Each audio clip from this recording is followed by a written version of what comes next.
welcoming people at all levels of sport, including Olympic hopefuls, to train on the Oklahoma River. This venue welcomes 250,000 visitors every year and works as a nonprofit, with proceeds going to underserved youth, adaptive athletes, military veterans, and seniors. This incredible organization equips them with the opportunity to participate in a variety of water sports for both recreation and competition. Located in Oklahoma City's Boathouse District, Riversport is just a short walk away from vibrant Bricktown, filled with shops, hotels, music venues, and eateries. And the fun doesn't stop after the racing. Junior racers and their families will have access to all of the offerings at Riversport this weekend, including whitewater rafting, tubing, surfing, esports, and more.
This is it. Make this the summer you go for more. More adventure, more fun, more time outdoors. Plan your trip to Riversport OKC and get ready to check off your bucket list. Ziplining? Check. Whitewater rafting, tubing, and surfing? Check. A 6-story ropes course and even indoor skiing? Check and done. From getting on the water to reaching for the sky, make this the summer you go for more at Riversport. Downtown OKC and online at riversportokc.org.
They're good 300 or 400 yards downstream. Hobbies are sports and dirt bikes, four-wheelers, and jet skis. Talking about your race leader, Javier Falcon. Now, here's an interesting move on that last lap. Glenn, Cooper Caldwell went to the inside. He's following Javier Falcon on that outside split, and Javier noticed the additional pressure, and I do believe the gap has reduced even more between these two riders.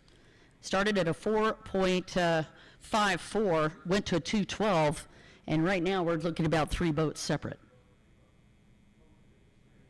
Beautiful run for Javier Falcon. You're watching this super long backstretch start. Oh my goodness, 77.1 of a second is all that separates the top two riders. That's insane. Have you ever seen Javier on the beach? He's got a set of locks that I'm jealous of. He's got the best hair on the beach. What? All right, so he wins Best Hair Day. Two-time national champion is definitely trying to mess up his hair day. That's Cooper Caldwell back in second out of Fort Worth, Texas. Caldwell's going to go to the inside, Javier on the outside. This could be interesting coming out of the split. I noticed Cooper rides for Tim Miller and Deplorable Racing. It also has a Dean's Team built boat. That would explain the absolute incredible acceleration that Cooper's been putting the pedal to the metal from the inside, and he almost had an opportunity to overtake, and I'm not sure, that was pretty close on the finish. They were side by side, but it looked like Javier Falcon took the win. That might have to be an instant replay opportunity if we've got it. Again, unofficially, you have the battle between Cooper Caldwell and Javier Falcon. Javier with the hole shot, but Cooper Caldwell putting on an amazing 2-lap attack on the final couple laps. We're watching Rec Lights. We're on to race number 6, ski stock. That's going to be the 12 to 13 class. That is a combined class, which means that we're going to have 2 different age divisions. They'll both be skis and both be in the stocks, 12 to 13 and 14 to 15.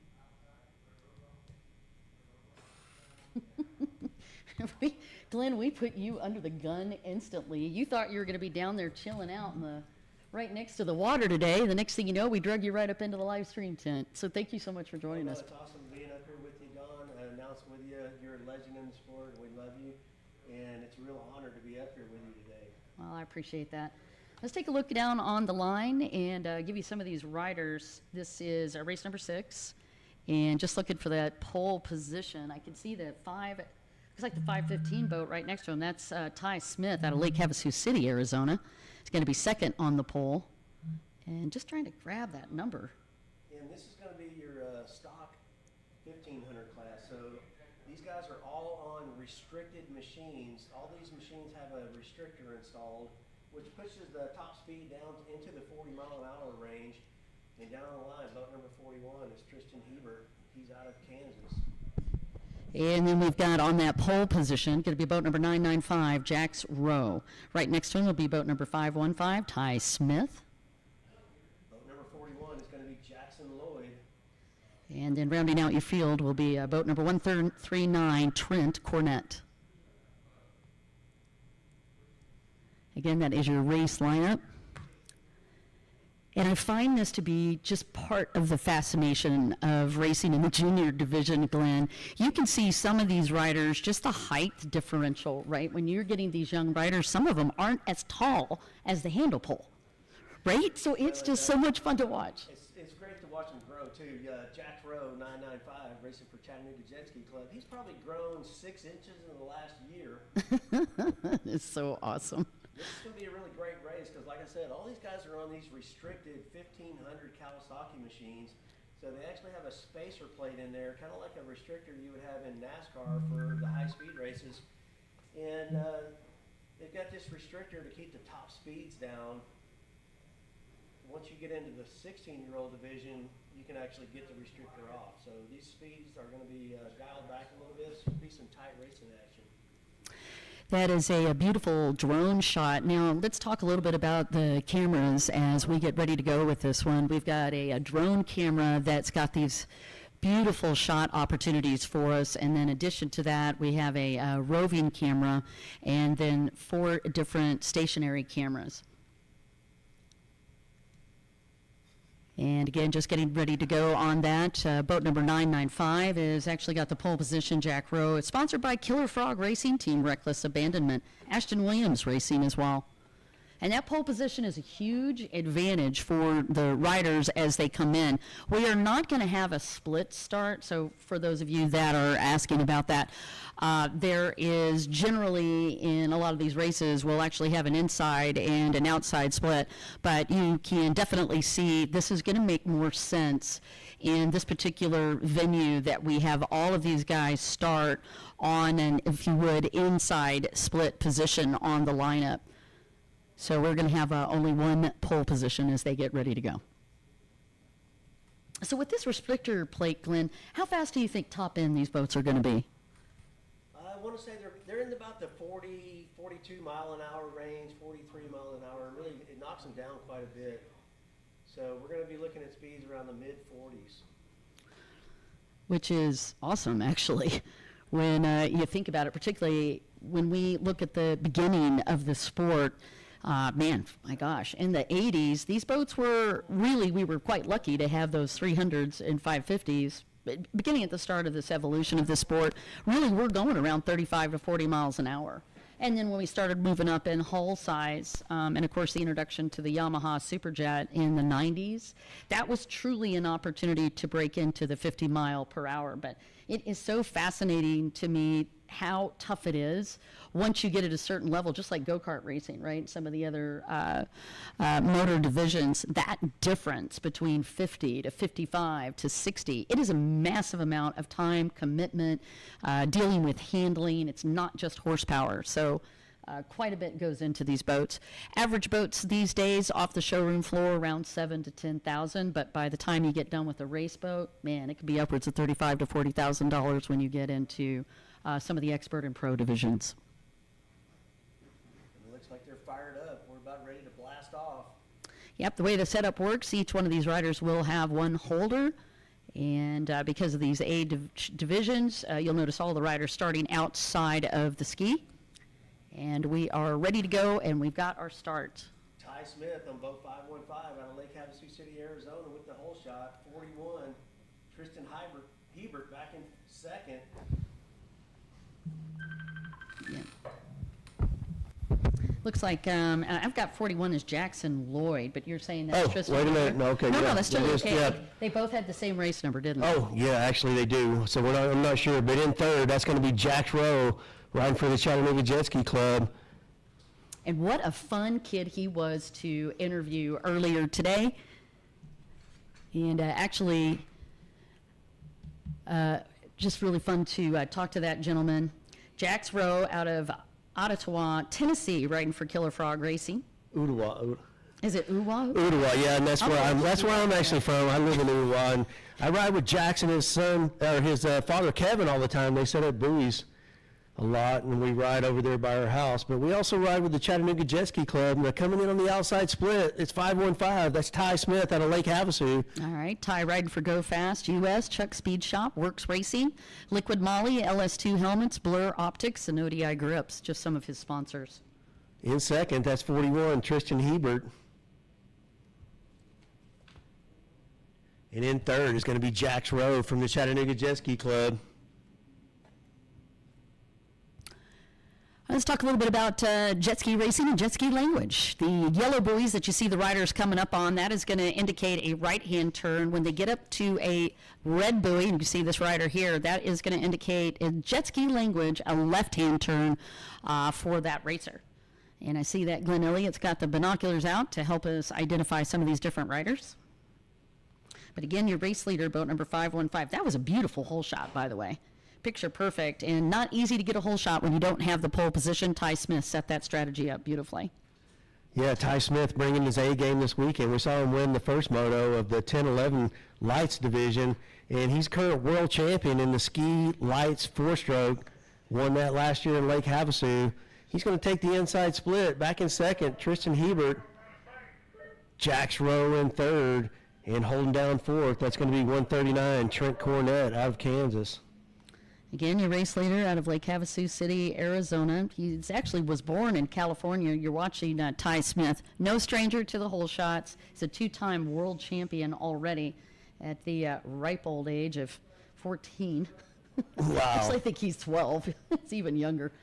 Gentleman that likes mountain biking has said he hates zucchini.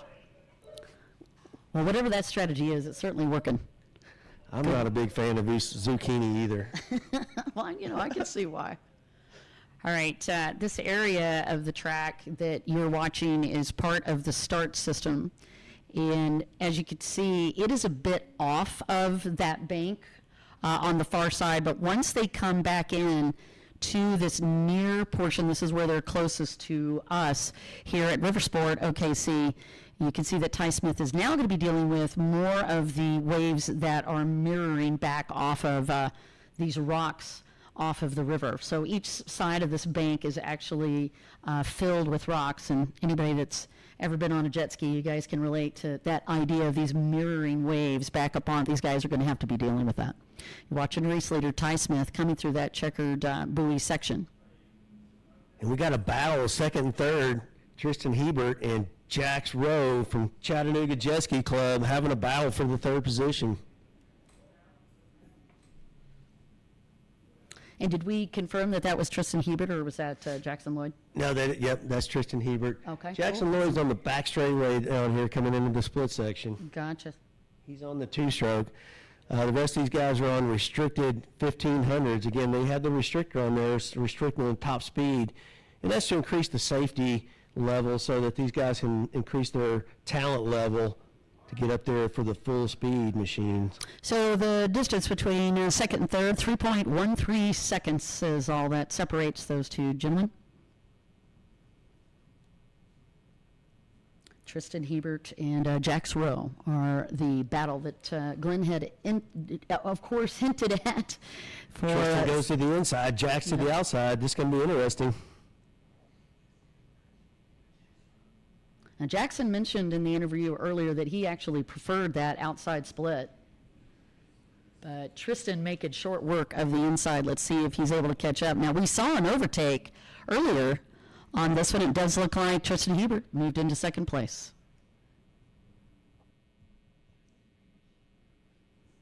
.139 in fourth. That's Trent Cornett.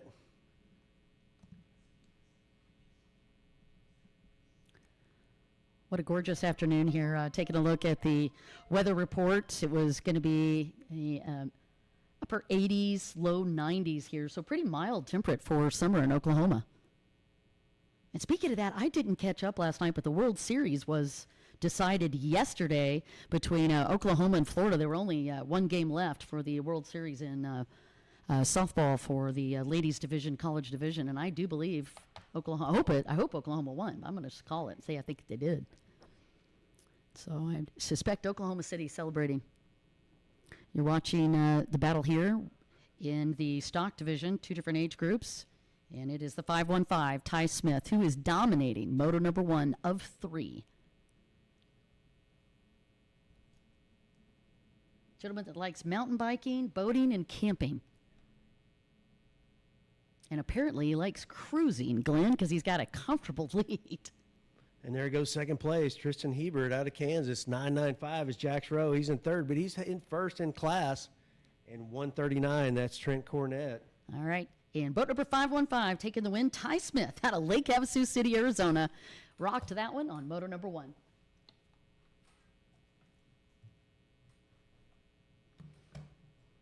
We got another winner from one of our classes, Javier Falcone. Javier, how are you doing today? Good. Great. Tell me a little bit about that ride. You were the first one that was out actually on a sit-down on this one. How are you feeling on that? I was feeling good, you know. It just feels good to race with my friends. We're still trying to figure out the technical portion of that, so Oh, yeah. I appreciate the fact that he literally just grabbed the entire microphone. Good job, bud. Tell me about your sponsors. My main sponsor is Vision Watercraft, one of our good friends. He supplied the ski that I raced during that race, Yep. and I'd like to thank him for it. How do you like the track? It's a tight track, but I definitely like it. Very cool. All right. Then you have a different strategy for the next motor, or are you going to stick to what worked this time? Just stick to what worked and get the whole shot and hope to win. Well, it sounds like a plan, sir. Thank you so much for coming up. You're welcome. All right. That was Javier Falcone. Great race, Javier. And we are staging for this next race. That's going to be the ski four-stroke lights.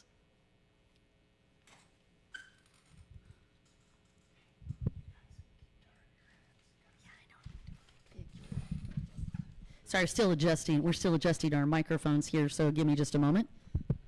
Much better. I'll quit. I promise to quit turning my head so much, so get that audio. We are very excited about this new facility, but we are also learning this new facility. Thank you so much to Seth and Jerry and Jake for being a part of this incredible camera crew and our production team this weekend. And as I had mentioned earlier, Glenn originally was going to be announcing downstairs, but we were having some challenges with the different audio feeds, so I got lucky and I got Glenn up here in the hot seat with me up in the live stream. Glenn, I really appreciate you doing that. Oh, no, it's awesome to be here with you this weekend, Dawn. The first ever IJSBA Junior Nationals brought to you by Lee Sure Pools, Jet Tribe Racing, Commander Industries. We got a great lineup of sponsors this weekend. We appreciate all their support, especially Lee Sure Pools, Jeremy Poper for stepping up, being our title sponsor for the weekend. All right, and then down on that line, we've got the ski four-stroke lights. And I tell you what, before we do that, we'll be right back.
Yeah, bring him on up.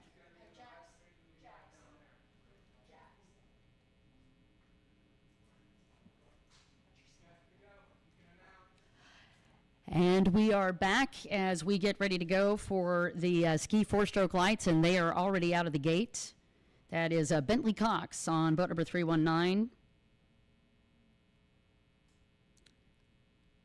And looks like Ty Smith also, and then we are also doing the four-stroke lights. Gavin Berglund is in this one as well with 12 to 13. Tristan Hebert, Lily Wright, Karis Webster, and Trent Cornett all on that. And we are underway, and looks like I've got Jax up here joining me as well, who just took the win in that class earlier. Jax, tell me how you like that. How you like the track? Oh, it's pretty wide open, except for probably the inside. Maybe it's you gotta go a little. We're gonna put you on camera because we're awesome like that. We got so much cool equipment, we don't even know what to do with it. Come around here and turn around so everybody can see you, bud. All right, so down here with Jax Rowe, and as we get going, just tell them a little bit about the track.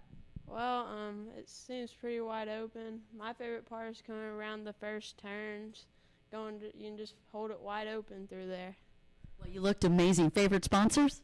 All my sponsors, Killer Frog Racing, Team Reckless Abandonment, Ashton Williams, Commander Youth Program, and that's all, I think. And I think that'll do it. Jax, thanks so much for your time, bud. Good luck, and we'll see you at the next one. All right. All right. Take care. And we are back to racing. And that looks like boat number 41, who has got the Whole shot and currently in the lead. And again, this was your 10-11, Brentley Cox and Ty Smith. Tristan Hebert out on there as well. I do believe that was your race leader, Tristan Hebert.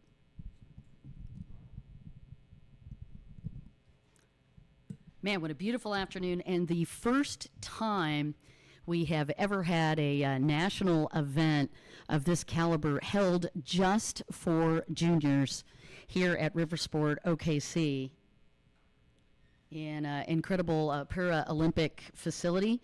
Riversport Foundation's a 501c3 nonprofit organization that actually offers Olympic and outdoor adventure sports, recreational programs via locations downtown, right here in Oklahoma City's Boathouse District.